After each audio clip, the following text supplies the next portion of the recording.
Okay, from the worldwide headquarters of Network in Action, we're with Jeff White of Mosquito Max. Jeff, thanks for traveling in today from the suburbs of Pittsburgh.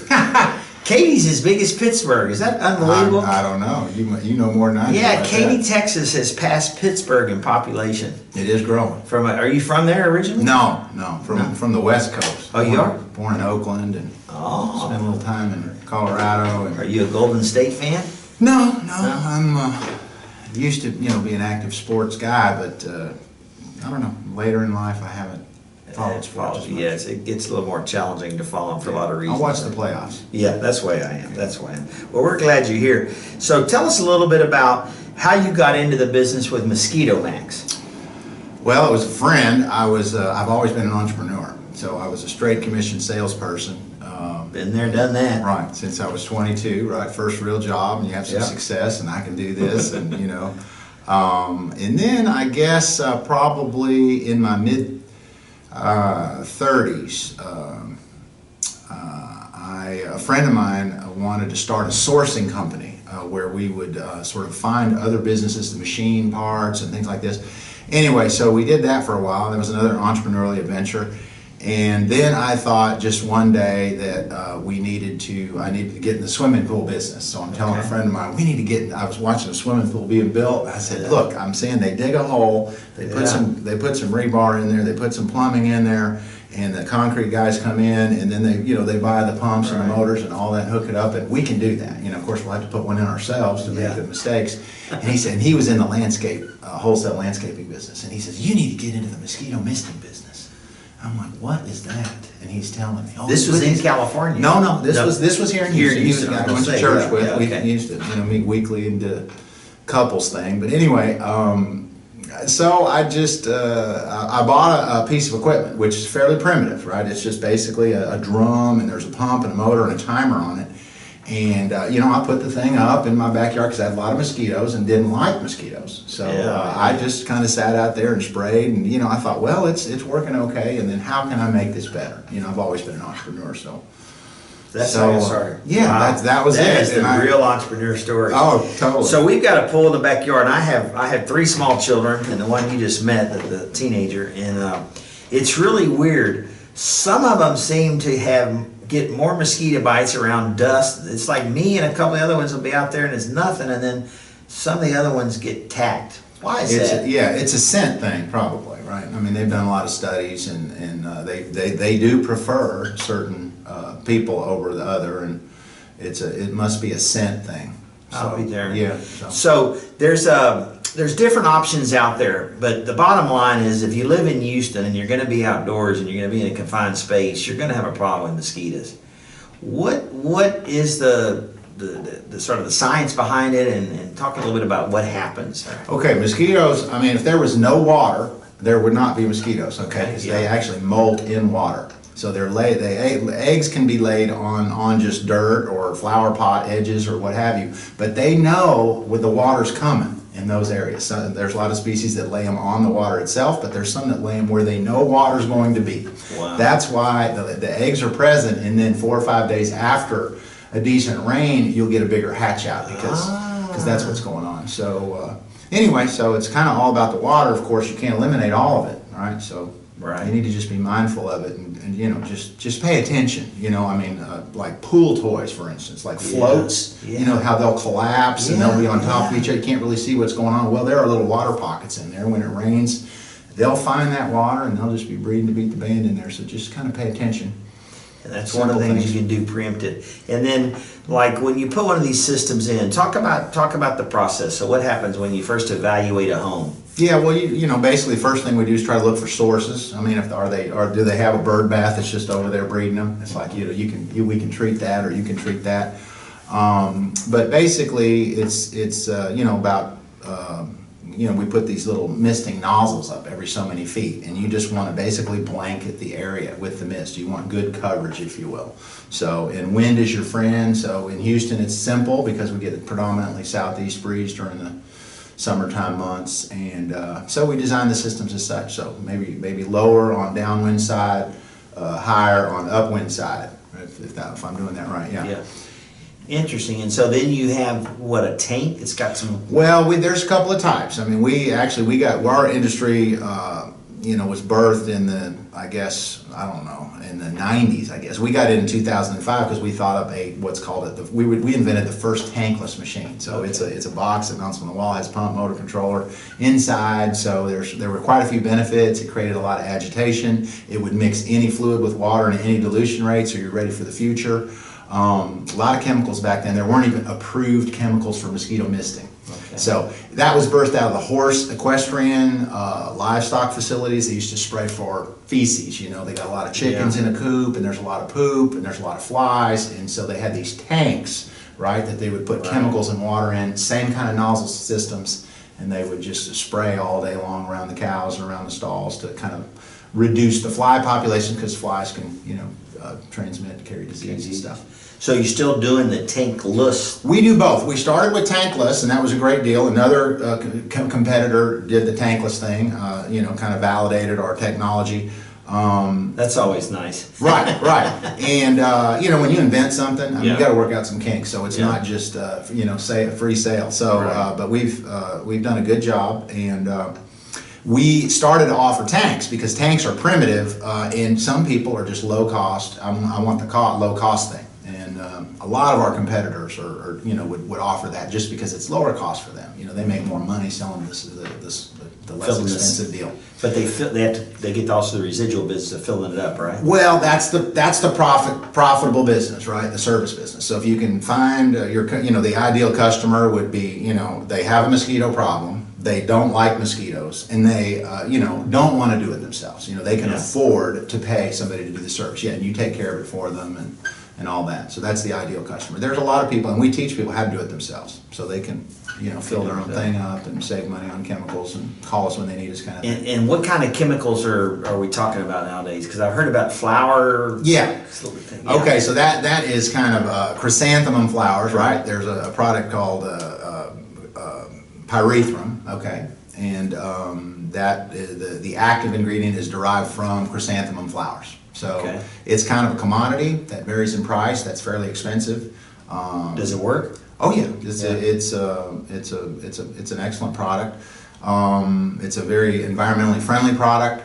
When it dries, it just goes completely inert. There's no killing power left.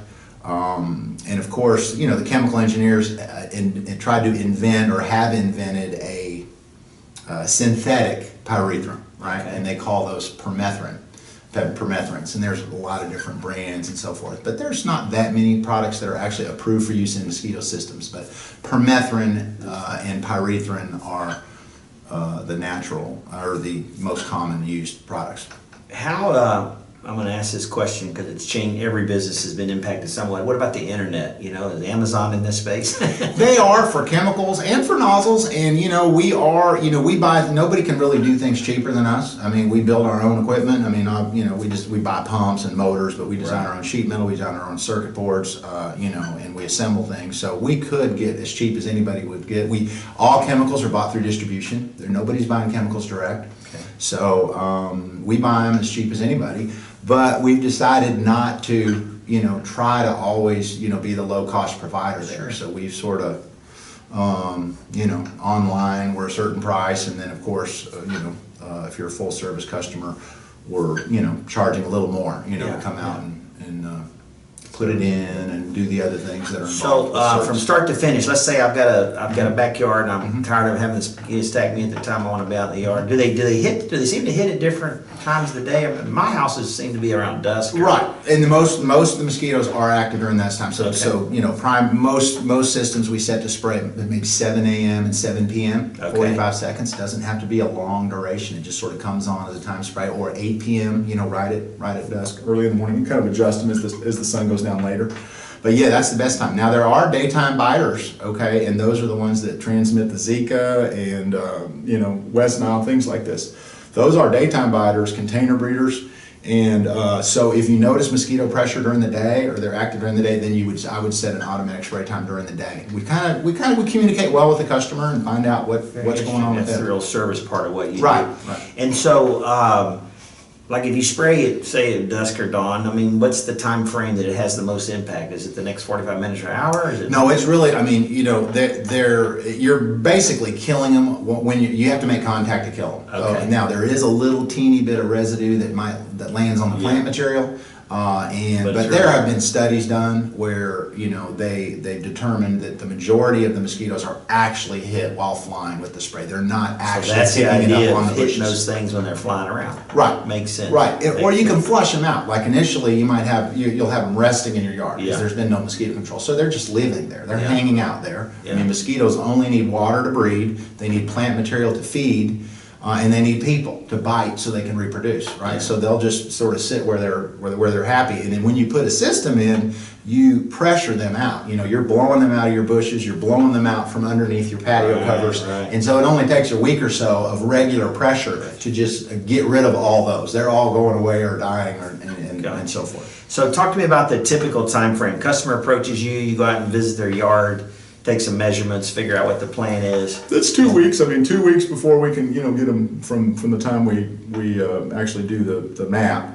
But yeah, we'll go out and just inspect their property, design a map, and The map is of the actual nozzles. Yeah, where it's they're just gonna be right. It's placed. just X's and O's and dotted lines where we're going to put lines underground or do this or do that. So, you know, just kind of system design where you're going to locate the unit.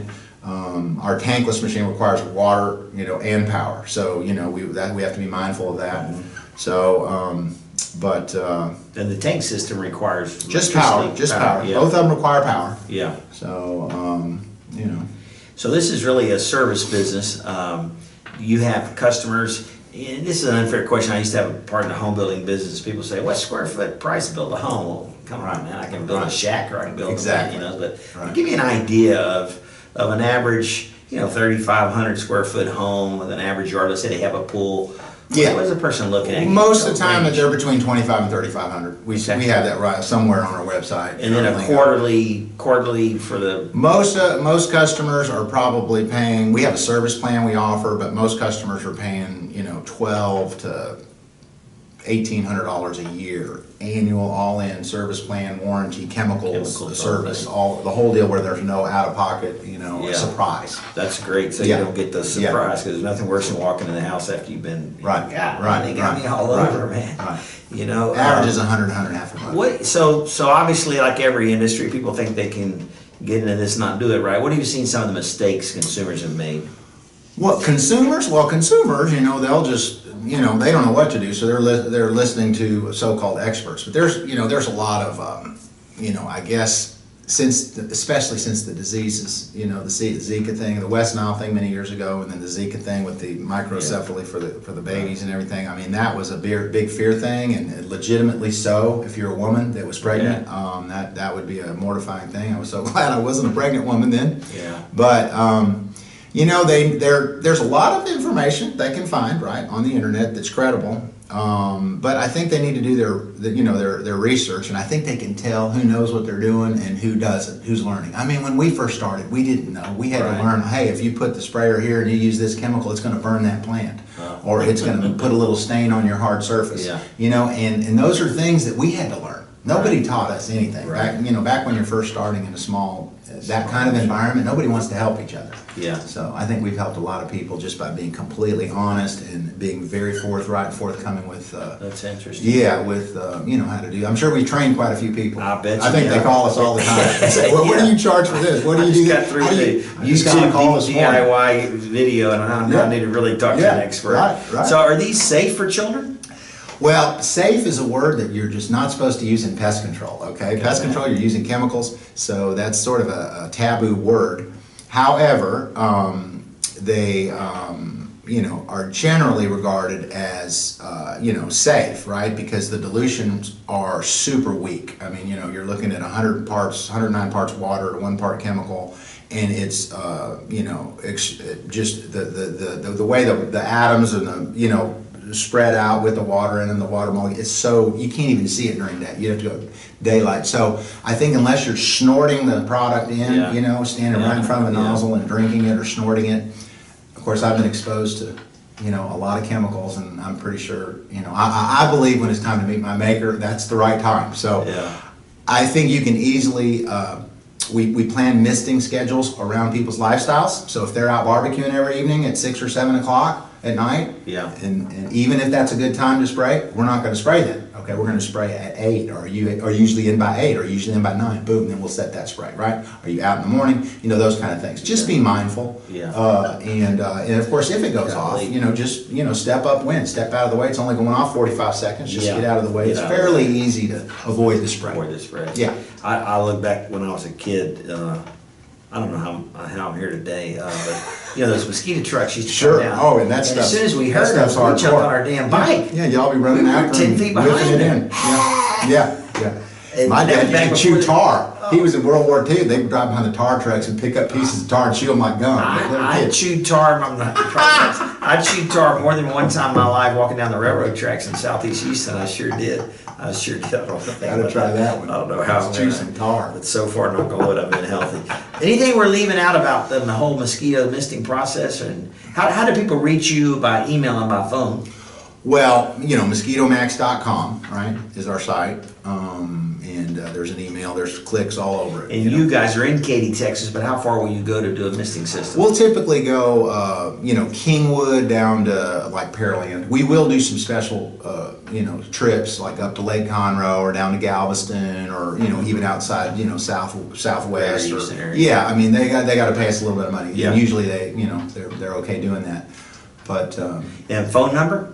281-579-2525. Awesome. And you've done some networking. How's that working out for you? We like it. We like the group. I mean, Oscar and Helen have been friends since our kids were little, and when they told us about what they were doing, and so we wanted to support them. And I do believe that that the success is really due to their work and their efforts. And of course, we have to do our part. That's right.